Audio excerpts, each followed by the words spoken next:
रेखा, बॉलीवुड की हीरोइन या चुड़ैल। जी हाँ, इंडियन सिनेमा की बेहद खूबसूरत और शानदार अदाकारा रही रेखा के बारे में ये कहना बिल्कुल भी शोभा नहीं देता है। लेकिन रेखा ने ऐसा कौन सा गुनाह किया था कि 80s के दौर में रेखा को चुड़ैल, घर तोड़ने वाली औरत, काली बिल्ली सहित ढेर सारे उपनामों से पुकारा जाता था। रेखा का जीवन बेहद मुश्किलों से भरा रहा है। आज करीब 70 साल की हो चुकी रेखा अकेले अपना जीवन गुजार रही हैं। लेकिन उनके जीवन में ऐसी बेरुखी हमेशा नहीं रही है।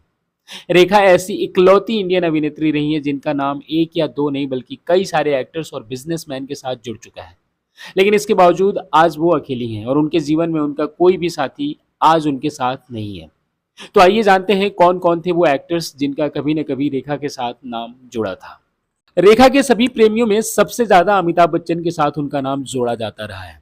लेकिन आपको जानकर हैरानी होगी कि अमिताभ बच्चन उनके इकलौते आशिक नहीं रहे हैं, बल्कि उनसे पहले भी रेखा के कई दीवाने थे और उनके बाद भी उनके कई दीवाने उनके जीवन में आए और चले भी गए। जी हाँ, रेखा का नाम सबसे पहले बॉलीवुड एक्टर जितेंद्र के साथ जुड़ा था।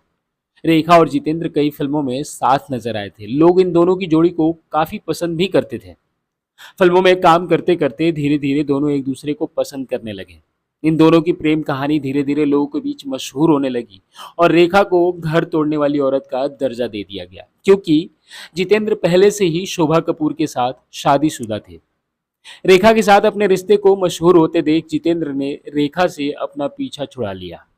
जितेंद्र के बाद रेखा का नाम किरण कुमार के साथ जुड़ने लगा। किरण कुमार और रेखा अक्सर साथ में समय बिताते नजर आने लगे थे, जिससे इन दोनों के रिश्तों को हवा मिलने लगी थी। हालांकि कहा जाता है कि उनका ये रिश्ता बहुत दिनों तक नहीं चला था और जल्द ही ये दोनों अलग हो गए थे। किरण कुमार के बाद रेखा का नाम बॉलीवुड के बेहद चार्मिंग एक्टर रहे विनोद मेहरा के साथ जुड़ गया। विनोद मेहरा के साथ रेखा का रिश्ता इस कदर पनपा कि इन दोनों ने चुपके से शादी कर ली थी। जब शादी के बाद विनोद मेहरा रेखा को लेकर अपने घर कोलकाता पहुंचे तो विनोद मेहरा की मां ने रेखा को अपनी बहू मानने से इनकार कर दिया।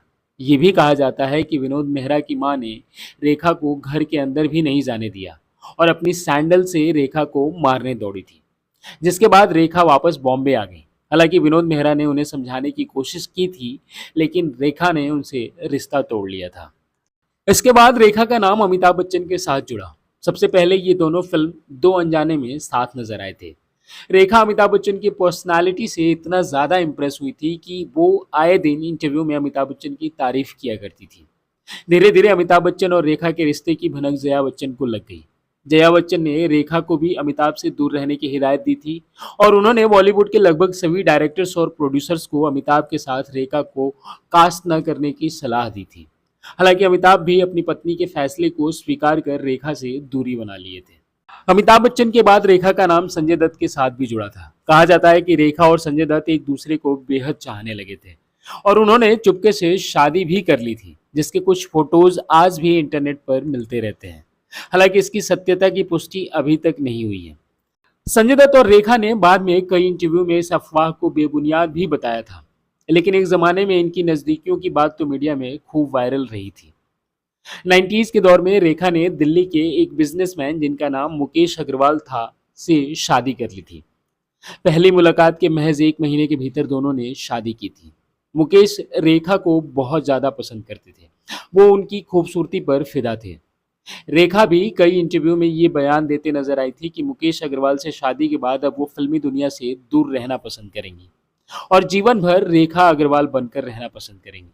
लेकिन रेखा के इस रिश्ते को भी न जाने किसकी नजर लग गई।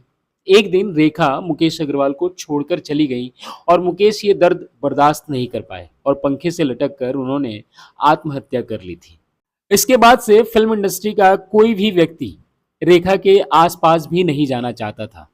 रेखा को एक चुड़ैल की उपाधि तक दे दी गई थी। लोग उन्हें ब्लैक विडो के नाम से बुलाने लगे थे। बड़े बड़े एक्टर्स मीडिया में उनके बारे में तरह तरह के बयान देते नजर आए थे। ये वक्त रेखा के जीवन का सबसे बुरा वक्त था, जिसे झेलना उनके लिए आसान नहीं था। हालांकि ये वक्त भी बीत गया और धीरे धीरे रेखा अपने आप को संभालने लगी। फिर साल 1996 में अक्षय कुमार के साथ वो फिल्म खिलाड़ियों के खिलाड़ी में भी नजर आई थी। इस फिल्म के शूट के दौरान रेखा और अक्षय कुमार के बीच कुछ नजदीकियां बढ़ने लगी थी, जो फिल्म के शूट के आखिर तक एक मुकाम पर पहुंच गई।